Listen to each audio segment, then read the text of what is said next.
Hello everyone, আমি পায়েল। আমার নতুন একটি ভিডিওতে সবাইকে এত এত ভালোবাসা। আশা করি আপনারা সবাই খুব ভালো আছেন, আর আমরাও কিন্তু বেশ ভালোই আছি। আজকে হলো শুক্রবার। গতকালকে বোধহয় ভাইফোঁটা চলে গিয়েছে, কালকে তো উইকডেজ ছিল, ওই কারণে আমাদের ভাইফোঁটা পালন করা সম্ভব হয়নি।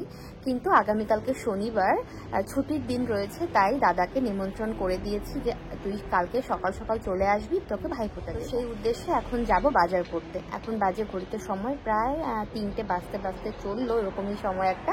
তো বাইরে বেশ ঠান্ডা, জানেন তো, কয়েকদিন ধরে ওই যে বললাম আগের ব্লগগুলোতে প্রচুর বৃষ্টি হয়েছে, আর বৃষ্টি না হলেও বেশ মেঘলা রয়েছে, সূর্যের দেখা তো একেবারেই পাওয়া যাচ্ছে না। আর রোদ্দুর তাও একটু উঠলে বৃষ্টি না হলেও শীতটা কম থাকে, কারণ এই রোদ্দুরের কারণে শীতটা একটু কম লাগে। কিন্তু মেঘলা থাকলে এমনিতেই প্রচুর শীত লাগে, যা শীত তার থেকেও বেশি শীত গায়ে লাগে।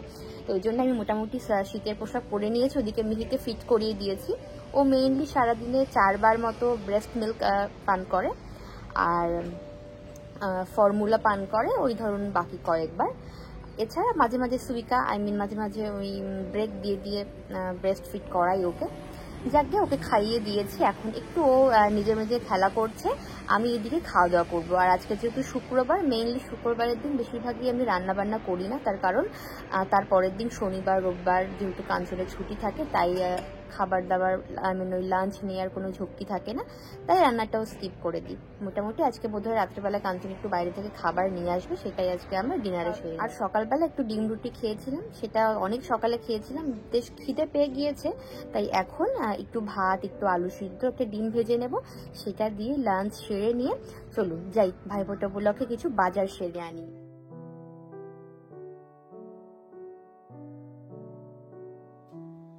কি হয়েছে বেবি তোমার? ও বেবি, কি হয়েছে বেবি? এই পুতুল তোমার কে দিয়েছে? এই মিকি দাদাটা তোমায় কে দিয়েছে? তুমি কার থেকে গিফট পেয়েছো? সবাইকে বলে দাও তো, বলো আমার মামা আমার 2 মাসের জন্মদিনের সময় এই পুতুলটা দিয়ে গিয়েছে। সবাইকে বলো, হ্যাঁ হ্যাঁ হ্যাঁ, ধরো ধরো, এই তো ধরো ধরো। আজকাল মিহি ছোট ছোট জিনিস যেগুলোর হাতের মধ্যে আসে আর কি, সেগুলো ধরতে শিখে গিয়েছে। মিহি বলে ডাকলে সাড়া দেয়। কত বড় হয়ে গেছে আমার বাচ্চাটা, আমার সোনা বাচ্চা। বাবালি খুব আনন্দ হয় মা কথা বললে বাচ্চা। বেশ, তুমি একটু শুয়ে থাকো, মা একটু খেয়ে নিয়ে তারপর তোমাকে মোটা জ্যাকেট পরিয়ে আমরা এখন বাইরে যাব বাজার করতে। বেশ, তুমি থাকো এখন একটুখানি। আপনারা তো অনেকেই জানেন যে আজকাল আমার খুব একটা রান্না করতে ভালো লাগে না, আর আমি সেটা করিও না। বড়জোর সপ্তাহে হয়তো 4 দিন রান্না করি, আর বাকি 3 দিন আমি না রান্না করেই কাটিয়ে দেই। আর সেই দিন যখন আমার কিছুই ভালো লাগে না, তখন আমি এই রকম খাবার দাবার বানাই, যেমন ডিম ভাজা, একটু শুকনো লঙ্কা ভাজা, ঘরে কাঁচা লঙ্কা থাকলে শুকনো লঙ্কা বাদ দিয়ে সেটাই নেই, তার সঙ্গে একটু আলু ভাজা, কখনো আবার আলু সিদ্ধ, একটু কাঁচা পেঁয়াজ ঘি দিয়ে মাখি। এইসব খাবার খেতে দেখবেন মাঝে মাঝে একেবারে অমৃত সম লাগে। আর তার সাথে থাকে যদি একটা হাফ বয়েল ডিম আর 1 প্লেট গরম ভাত ধোয়া ওঠা, ব্যাস, জীবনে আর কি চাই বলুন? আমারও আজকে হয়েছে তাই। মাঝে মাঝে আমি এই আলু সিদ্ধর বদলে বেগুন ভেজে নিই, সেটাও বেশ ভালো লাগে খেতে। আর এরকম খাবার দাবার খাওয়ার সময় আমি না সবসময় কাঞ্চনকে একটা ছবি তুলে হোয়াটসঅ্যাপ করি, ব্যাস, আর কে পায়? ওকেও লোভ দেখাই, আর আমি নিজেও খেয়ে বেশ তৃপ্তি পাই। বাড়ি থেকে তো ফোনের ওয়েদার চেক করেই বেরিয়েছিলাম, তখন তো বৃষ্টি দেখলাম না, কিন্তু বেরোতেই এখন প্রায় ওই 3:30 মতো বাজে, বেরোতেই দেখলাম যে হ্যাঁ গুড়ি গুড়ি বৃষ্টি পড়ছে, খুবই হালকা বৃষ্টি। সবাই ছাতা নিয়ে কেউ হাঁটছে, কেউ ছাতা না নিয়েও হাঁটছে, কিন্তু ছোট মানুষ তাই রেইন কভারটা পরিয়ে দিয়েছি। এই যে রেইন কভারটা পরিয়ে দিয়েছি। তো চলুন এখন টুকটুক টুকটুক করতে করতে যাই। যাই হোক, ওই শপিং মলে গিয়ে কিন্তু এইটা আবার খুলে দেবো, তো খুব একটা চাপ নেই। বেশ, শুনুন, সঙ্গে আমার ছাতাও আছে, তাই নো টেনশন। তো চলুন এখন টুকটুক করে যাই। ওই সন্ধ্যে 5:30 নাগাদ আবার তো কাঞ্চন বাড়ির দিকে রওনা হবে, তো ও ফেরার আগে আমরা সব বাজার টাজার করে নিয়ে ঘরে ফিরব। এই রেইন কভারটার 2 পাশে নেট দিয়ে একটা অংশ ঢাকা রয়েছে, ওই যে হাওয়া চলাচলের জন্য বলতে পারেন। এই কভারটার এটা হলো 2টো জানলা, এখান দিয়ে মিহিকে সবসময় আমি মনিটর করি, ইভেন এখান দিয়ে হাওয়া চলাচলও করে। রাস্তায় আজকাল এত ফুল ফোটে, দেখুন, আপনাদেরকে তো প্রত্যেক ভ্লগেই দেখাই এক একটা টবে কি সুন্দর করে ফুল গাছ লাগিয়েছে। এই ফুল তো আমাদের দেশেও পাওয়া যায়, একরকম দেশীয় ফুলই বলা যায় এগুলোকে। আজ বেরিয়ে দেখলাম স্টেশনের সামনের যে গোল অংশটায় পার্কিং লট রয়েছে ওখানের যে গাছগুলো, বড় বড় গাছে তো এখন পাতা ঝরবে, তো ওখানে দেখলাম এইরকম সিস্টেমিক ওয়েতে ওনারা গাছ কাটছেন। দেখুন কি দারুণ, তাই না? কোনো ঝক্কি ছাড়াই কি স্মার্টলি ওনারা গাছগুলো কাটছেন, পাতা ছেটে দিচ্ছেন। বেশ, আমার যা যা প্রথম নেবার তা আমি এখান থেকেই নেব। আমি প্রথম যাব 8 ফ্লোরে। 8 ফ্লোরেই তো রয়েছে বাচ্চাদের স্টোরটা। দেখুন এখানে কত মায়েরা বেরিয়েছেন স্টলার নিয়ে বেবিদেরকে সাথে নিয়ে। তো সবার আগে আমি নিলাম মিহির জন্য দুটো সক্স আর নিয়েছি একটা হ্যাট। কিছু দেখলাম 1C ফুল স্লিভস, ওগুলো অনেকটাই অফে বিক্রি হচ্ছিল, তাই আমি দুটো তিনটে মতো নিয়ে নিলাম। একটা হ্যাট নেব এখান থেকে, মোটা হ্যাট, তবে কোনোটাই খুব একটা পছন্দ হলো না, তাই এগুলো রেখে চলুন অন্যদিকে যাই। আর এই সেকশনের সমস্ত হ্যাট বেশ একটু বড় সাইজের, আমার মিহির মাথায় এগুলো ঠিকঠাক ফিটও করবে না। আমার মিহির জন্য দুটো মোটা মোটা ফুল প্যান্ট প্রয়োজন রয়েছে, যেগুলো উলের, অনেকটা শীত মানায়, আমার ওইগুলো দরকার রয়েছে। এই মাসে প্রথম মিহি এরকম ফুল প্যান্ট পরবে, এর আগে মিহি সবসময় 1C পরেছে। যদিও আমার মনে হয় এরকম 2 সেট মানে জামা প্যান্টের তুলনায় 1C যথেষ্ট কমফোর্টেবল। এই যে এখন শীতকাল এসছে, এই কারণে প্রচুর অফার চলছে জানেন, যেখানেই যাচ্ছে সবকিছুতে অফার অফার অফার, আর মানুষজন কিনছেও প্রচুর। এই শীত পড়েছে, বাচ্চাদের জন্য তো প্রত্যেক বছর নতুন নতুন কিনতে হয়, কারণ ওদের তো সাইজ কোনো বছরই ঠিকঠাক থাকে না। আমরা তাও বড়রা আগের বারটা দিয়ে বছরটা চালিয়ে দিতে পারি, বাট ওদের তো আর তা হয় না। এই কারণে মা বাবা এসছে, প্রচুর জামা কাপড় কিনছে, আর সেলও চলছে আর কি। বেশ, আমার যা যা কিছু দরকার ছিল আমি সবকিছুই একটা ব্যাগের মধ্যে নিয়ে নিয়েছি। আর জানেন তো এই স্টোরগুলো থেকে না এক এক ধরনের পয়েন্ট কার্ড ইউজ করা যায়। তো সেই পয়েন্ট কার্ডগুলো ইউজ করলে প্রত্যেকবার শপিং এ বেশ অনেকটা পরিমাণ পয়েন্ট ওই কার্ডগুলোতে জমা হয়, যেই পয়েন্টগুলো দিয়ে আপনি পরের বার কোনো একটা কিছু কিনে নিতে পারবেন এই স্টোর থেকেই। বাড়িতে থাকলে আমি খুব একটা মুখের মধ্যে স্পেসিফায়ার ওকে ইউজ করাই না, কিন্তু বাইরে গেলে একটু দিয়ে রাখি যাতে ও একটু রিল্যাক্স ফিল করে আর আমার ঝামেলাটা একটু কম হয়। এখন যা তাড়াতাড়ি সন্ধে হয়, আমি তো ভাবলাম মানে এখনো বেলা আছে, কিন্তু বাইরে বেরিয়ে দেখছি একেবারে 5টার ঘন্টা দিল পৌরসভা থেকে, আর দেখুন কতটা অন্ধকার হয়ে গিয়েছে, সব লাইট জ্বলে গিয়েছে ল্যাম্পপোস্টগুলোতে, আর ঠান্ডাও কিন্তু পড়েছে বেশ। আগে যেমন আমি বাইরে এলে অনেক শপিং টপিং করলে ফেরার সময় কোনো একটা রেস্টুরেন্টে বসে অল্প কিছু খাবার একা একা খেয়ে যেতাম, কাঞ্চন না থাকলেও খুব একটা সমস্যা হতো না। তবে মিহি যেহেতু এখন অনেক ছোট, ওকে নিয়ে যেতে না আমার একটু ইতস্তত বোধ হয়। তার কারণ রেস্টুরেন্ট বা খাবার দোকানগুলোতে মূলত সবাই আনন্দ করতে একটু সময় কাটাতে আসে। সেখানে গিয়ে যদি আমার বাচ্চার এই কান্নার শব্দ, চিৎকার হয়, আমার মনে হয় এতে পাশের লোকের বেশ একটু সমস্যাই হবে।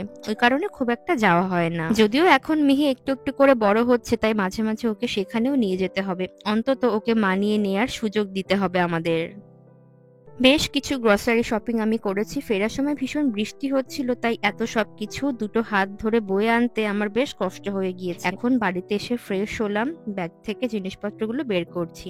বেশ কয়েকটা জিনিসপত্র আনা হয়েছে। বাড়িতে তো সবসময় গ্রসারি আইটেম থাকে, কিছুটা বেঁচে যায়, তো সেগুলোই কালকে আমি ব্যবহার করব। আর যেগুলো একেবারেই বাড়তি ছিল সেগুলো কিছুটা নিয়ে এসেছি। আজকে আমাদের এই শহরে যে দেশীয় খাবার দাবারের স্টোরটা রয়েছে সেখানে গিয়ে বেশ কিছু কাঁচা লঙ্কা পেয়েছিলাম, তো আমি 200 গ্রাম মতো এনেছি। দাম পড়েছে আমাদের ভারতীয় টাকায় 350 টাকার মতো।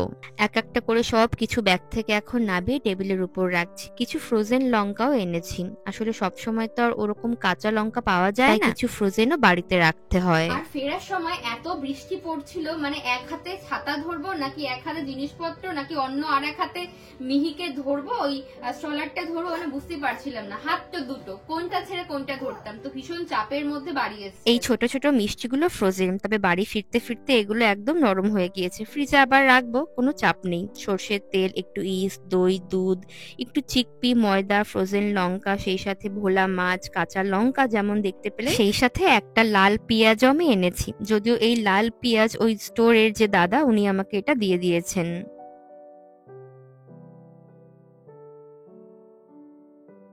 আজকে তেমন রান্না বান্না না থাকায় বেশ সুবিধাই হয়েছে। কালকের জন্য বেশ কয়েকটা খাবার আমি প্রেপ করে রাখবো। এদেশে আবার জানেন একরকম নয়, বরং বিভিন্ন রকমের বিভিন্ন ফর্মে দুধ পাওয়া যায়। প্রত্যেক দুধের প্যাকেটেই ওপেন করার জন্য এরকম ইনস্ট্রাকশন 1, 2, 3 করে লেখা থাকে, অ্যারো করা থাকে কোথায় ওপেন করবেন বা কিভাবে করবেন, সমস্ত কিছু লেখা সহ ছবির মাধ্যমে বুঝিয়ে দেওয়া হয়। তো এইভাবে ওপেন করলে বেশ সুবিধা হয়, আর পরে এই দুধটা প্যাকেটের মধ্যেই ফ্রিজে আবার স্টোর করা যায়। চিকপি বা ওই ছোলা ওটা তো আমি সিদ্ধই এনেছি ক্যানে ভর্তি, তাই ওটাকে আর ভিজিয়ে সিদ্ধ করার সময়টা আমাকে অপচয় করতে হবে না। তবে পনিরটা আমি বানিয়েই রাখবো। পনিরও এখানকার দেশীয় দোকানগুলিতে ফ্রোজেন কিনতে পাওয়া যায়। সাধারণত জাপানিজ দোকানে আমি পনির খুব একটা দেখিনি, খুব একটা বলতে কি কখনোই দেখিনি। তবে আমি ফ্রোজেন যে পনিরগুলো আগে আনতাম সেগুলো না খুব একটা ভালো পাইনি, তাই এখন আর আনি না। তার থেকে বরং এরকম 1 লিটার দুধ আমি দোকান থেকে কিনে এনে সেটাকেই বাড়িতে ভিনিগার বা কখনো লেবুর রস দিয়ে একটু পনির বানিয়ে নেই। ভাইফোঁটার সকাল বলে কথা, তাই একটু লুচি তরকারি বানাবো এটা আগেই ভেবেছিলাম। তবে এবার লুচি তরকারি নয়, বরং অন্য কিছুই তৈরি হবে।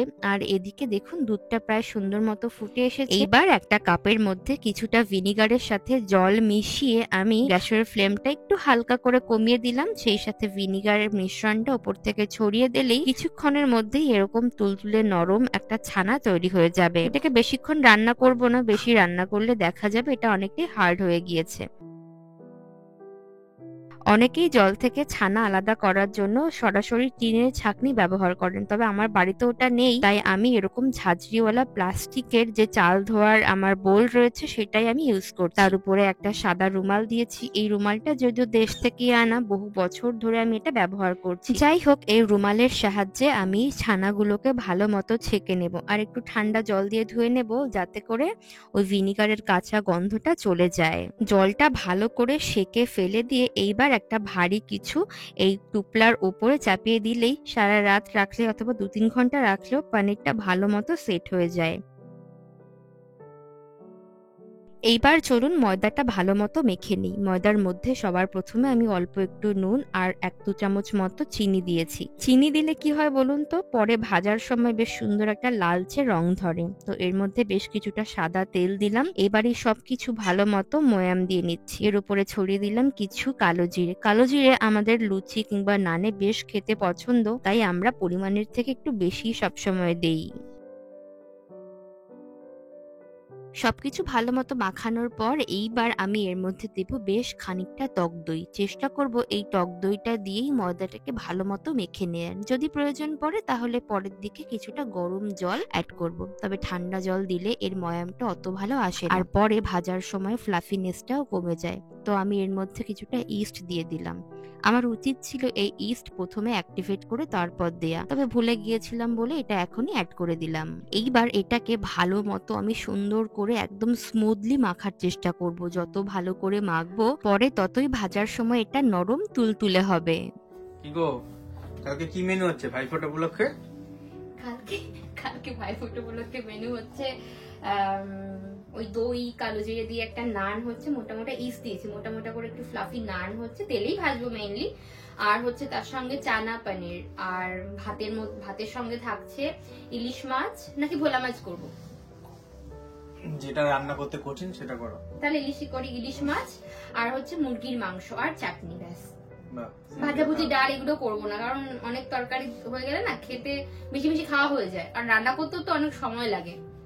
খেতে লাগবে, ওকে আছে, ওকে নিয়ে এখন একটু করার চাপ। যদি অনেক সকাল সকাল রান্না বান্না সেরে ফেলবো না বাবা, হ্যাঁ তুমি হেল্প করবে তো আমাকে একটু? মোটামুটি আমি সব কাজে গুছিয়ে রাখলাম। এখানে নানের পুরটা বানিয়ে রাখলাম, ওদিকে ইয়ে করলাম, পুর না মানে নানের ময়দাটা মেখে রাখলাম, তার সঙ্গে পনিরটা বানিয়ে রাখলাম, আর চিকপি তো সিদ্ধ করাই রয়েছে, আর ইলিশ মাছটা তুমি রাত্রেবেলায় পরিষ্কার করে কেটে রেখে দেবে, ঠিক আছে।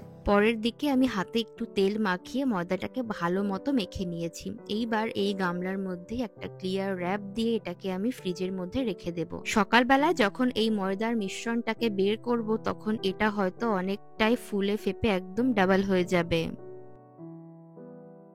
অনেকটাই রাত হয়ে গিয়েছে, তাই কাঞ্চন বলল আজকে আর ইলিশ মাছটা কাটবে না, তার কারণ মাছ মাংস এগুলো কাটতে গেলে তো গায়ে অনেকটাই ছিটে আসে আঁশ বা তার রক্ত, তো এই কারণে এখন কাটতে গেলে আবার স্নান করো, ফ্রেশ হও, তার এক বিশাল ঝামেলা। তার থেকে বরং তুমি এগুলোকে সুন্দর মতো বাইরে ওই সিঙ্কের ওপর রেখে দাও, তাহলে পরে সকালবেলায় নরম হয়ে গেলে আমি কেটে দেবো। আর এক ফাঁকে ও আমার কাছে মিহিকে দিয়ে গিয়েছিল একটু বাজারে, বাইরে থেকে আজকে বেশ কিছু খাবার নিয়ে এসেছে। আগে যেমনটা বললাম রাতে আর তেমন কিছু রান্না বান্না করবো না। আর আপনারা তো সবাই জানেন আমাদের এখানে বেশ 2 সপ্তাহ জুড়ে টানা বৃষ্টিপাত হচ্ছে, জমিয়ে ঠান্ডাটাও পড়েছে ভালোই। আর এই শীতের রাতে এরকম ঝালঝাল রামেন খেতে কিন্তু দুর্দান্ত লাগে। দোকানটা খুবই কাছে, আগে যেমনটা এরকম কোনো পরিস্থিতি তৈরি হলে গিয়ে খেয়ে আসতাম, তবে ওই যে বললাম ছোট্ট সোনা সঙ্গে থাকা এখন আর অত সম্ভব নয়। আমারটার মধ্যে একটা এক্সট্রা করে সিদ্ধ ডিম রয়েছে যেটা সোয়া সসে ডোবানো থাকে, আর ওটার মধ্যে ওটা নেই। আমারটা একটু ঝাল, ওটা একটু কম ঝালের, ওটা মিসো পেস্টের, আর আমারটা হলো তোনকাৎসু। আর এই ডিমগুলো জানেন এমন ভাবে সিদ্ধ করা থাকে মুখের মধ্যে গেলে পুরো একদম মিলিয়ে যায়, দুর্দান্ত খেতে লাগে ডিমগুলো।